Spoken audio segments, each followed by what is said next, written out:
Recent market का performance देखें तो वो हमें स्ट्रांगली निगेटिव नज़र आ रहा है और इसके पीछे के रीजंस देखिए तो वो ग्लोबली भी है।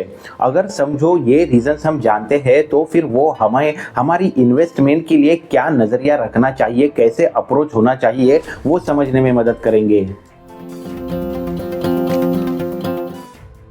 अभी फिलहाल का मार्केट का परफॉर्मेंस देखें तो वहाँ पे जो एक मेजर रीज़न है उसके निगेटिव परफॉर्मेंस का वो है ट्रम्प। और केवल ट्रम्प नहीं तो मैं बोलूँगा कि ट्रम्प का जो ईगो है वो इसका एक मेजर रीज़न है। अभी देखोगे तो पहले तो ट्रम्प ने इंडिया के लिए 25% का टैरिफ बोला ही था, लेकिन अभी 27 अगस्त से ये 50% हो गया है।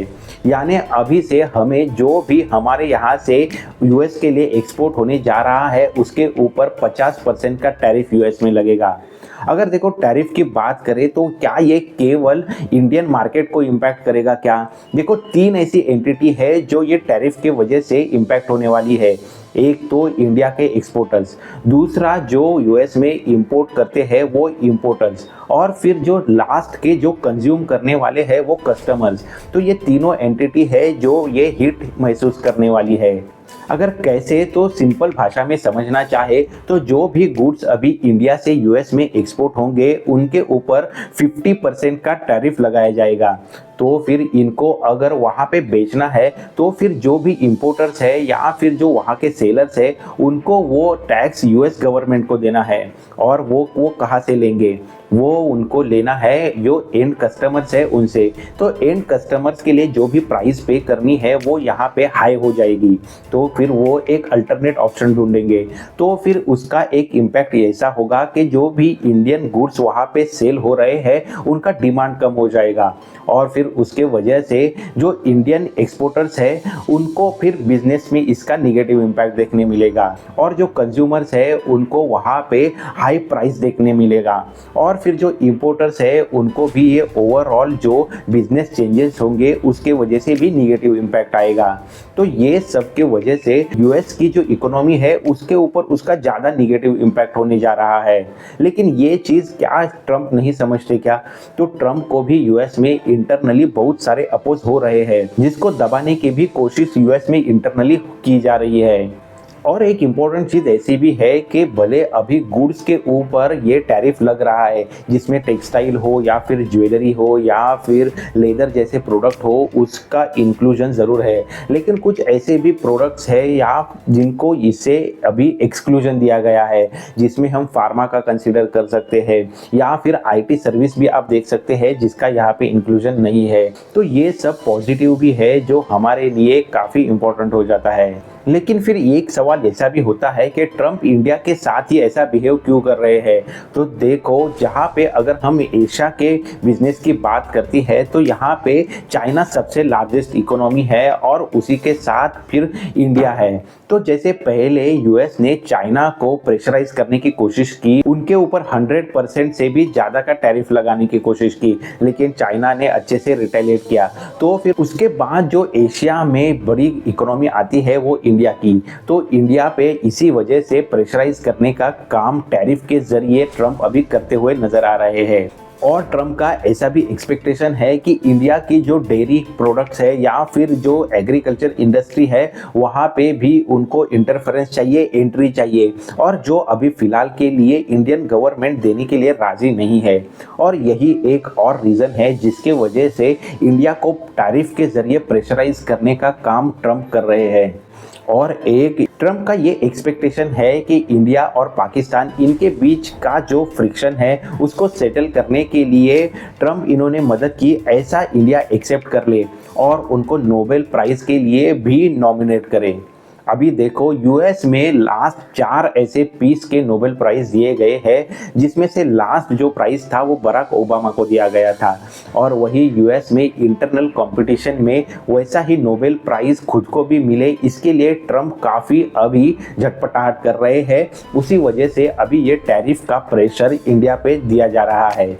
इसी के साथ ट्रम्प का और एक ईगो का प्रॉब्लम ऐसा है कि इंडिया रशिया से कम दाम में ऑयल खरीदता है और उसको रिफाइन करके यूएस को ही बेचता है, जिसके वजह से फॉरेन एक्सचेंज में इंडिया को बहुत ही ज़्यादा फायदा होता है। अगर देखो 2020 में हम रशिया से ऑयल खरीदते थे वो 1% का था, लेकिन अभी वो 30% से भी ज़्यादा हो गया है। और फिर वही चीज़ है जो यूएस में ट्रम्प को पसंद नहीं आ रही है। तो ये जो टोटल ट्रांजैक्शन है वो ट्रम्प चाहते हैं कि यूएस के परमिशन से ही हो। इसी का एक ओवरऑल इम्पैक्ट क्रूड के प्राइस में भी नजर आ रहा है, जहां पे अभी क्रूड प्राइसेस भी अभी हाई होते हुए नजर आ रही है। साथ ही में हमारा जो रूपी है उसको भी अगर डॉलर के साथ कंपेयर करें तो वो भी डिप्रिशिएट होता हुआ नजर आ रहा है। और फिर इसका एक indirect impact foreign institutional investors की जो इंडिया में इन्वेस्टमेंट हो रही है वहां पे भी देखने मिल रहा है। अगर समझो इसी तरीके की अनसर्टेनिटी मार्केट में बनी रहती है तो फिर जो फॉरेन इंस्टीट्यूशनल इन्वेस्टर्स होते हैं, एफआईआई जिसे हम बोलते हैं, वो फिर ये सब अनसर्टेनिटी की वजह से अपना इन्वेस्टमेंट इंडिया से निकालने के लिए ज़्यादा प्रेफर करते हैं। और वही चीज़ है जो अभी अगर जो लास्ट के भी सेशंस में देखे तो एफआईआईज ने अपनी इन्वेस्टमेंट यहाँ पे निकालने की वजह से मार्केट में एक सडन निगेटिव ट्रेंड हमें देखने मिला है। अगर ओवरऑल इंडियन इकोनॉमी की भी बात करें तो इसके ऊपर या फिर जीडीपी पे इसका जो असर होने वाला है वो केवल 0.5% तक का होगा, ऐसा एक्सपर्ट्स का मानना है।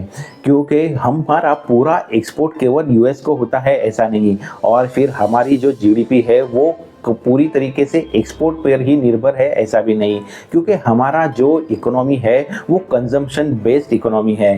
तो फिर एक सवाल हम सभी के मन में ये आ जाता है कि फिर ये सिचुएशन कितने टाइम के लिए चलती रहेगी।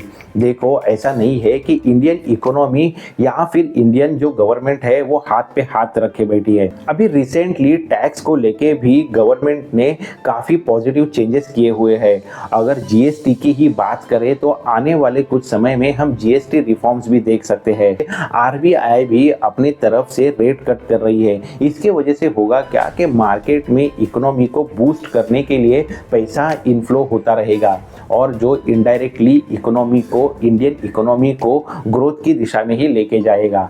और इसी वजह से आने वाले 3 से 6 महीने में जो भी कंपनीज की अर्निंग है उसमें भी हम ग्रोथ एक्सपेक्ट कर सकते हैं। अभी अगर थोड़ा मार्केट के टेक्निकल्स के बारे में बात करें तो कुछ समय पहले मैंने वीडियो में बताया था कि 25,000 की लेवल है जहां पे हमें स्ट्रॉन्ग रेजिस्टेंस दिखाई दे रहा है, और वही रेजिस्टेंस से अभी मार्केट ने अपना करेक्शन दिखाया भी है। तो आने वाले समय में भी जब भी ये 25,000 की लेवल स्ट्रॉन्गली ब्रेक होती है तभी हम मान सकते हैं कि मार्केट यहाँ से अपवर्ड ट्रेंड में अभी ट्रैवल करेगा। और जब भी आने वाले समय में कंपनीज में ग्रोथ हम देख पाएंगे तभी इसका इम्पैक्ट हमारे स्टॉक मार्केट में भी देखने ज़रूर मिलेगा। और अगर ये जो इंडस्ट्रीज़ जो अभी इम्पैक्टेड है उनकी बात करें तो उनके ऊपर डिपेंडेड बहुत ब्लू चिप कंपनियां ऐसी नहीं है जो स्टॉक मार्केट में ज़्यादा अपना स्टेक लेती है। तो इसी वजह से ये सबका हमारे स्टॉक मार्केट पे बहुत लंबे समय के लिए इम्पैक्ट देखने मिलेगा और बहुत स्ट्रांगली इम्पैक्ट देखने मिलेगा ऐसा नहीं है। तो आने वाले समय में ये न्यूज़ भी एब्जॉर्ब होके हमारे लिए मार्केट एक न्यूट्रल परफॉर्मेंस देता हुआ ज़रूर नज़र आएगा।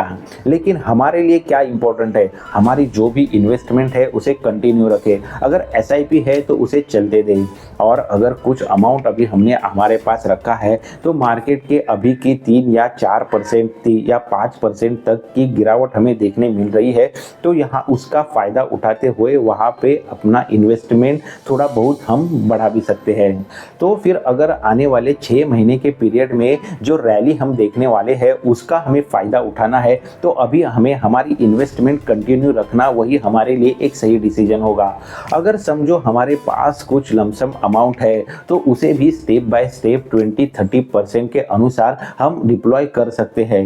देखो इसी तरीके का मार्केट का अंडरस्टैंडिंग हो या फिर ग्लोबल न्यूज़ हो या फिर इन्वेस्टमेंट कंसेप्ट हो, उससे रिलेटेड नॉलेजेबल इंफॉर्मेटिव वीडियोस इस चैनल पे आते रहते हैं जो आपको ज़रूर हेल्पफुल होंगे।